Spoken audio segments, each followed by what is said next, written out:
روح المحترمة. عبد الواحد السيد: لم أتقاضى مستحقاتي من الزمالك منذ 4 أشهر وسأجلس مع التوأم لحل المشكلة.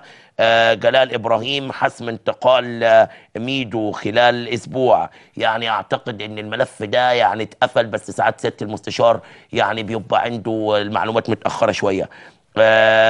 أحمد ماهر: ظهير الزمالك يوقع للنجم الليبي دون علم ناديه، اللاعب هرب من تجاهل الزمالك. يعني أحمد ماهر يا أستاذ أسامة لاعب الزمالك الظهير الأيمن للمنتخب الأولمبي، يعني ذهب إلى النجم الليبي هاربا من نادي الزمالك وما كانش في عقد، وأعتقد أن ده بيضعنا أمام نقطة تانية فيما يخص عقود الناشئين.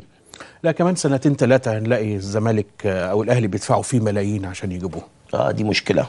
الزمالك يرفض التفريط في أبو كونيه، وجهة نظر خاصة. المجلس يعلق رحيل حسن مصطفى للوحدة السعودي بموافقة التوأم، رد على الفاكس الذي جاء من الوحدة السعودي.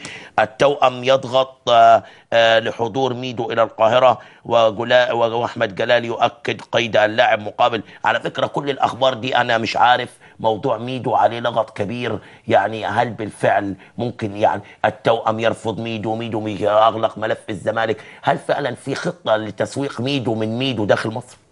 ربما يكون يعني ده سبب من الأسباب يعني، لكن حسب معلوماتي إن ميدو نفسه من مصلحته الشخصية والخاصة والعائلية إنه يستمر في إنجلترا.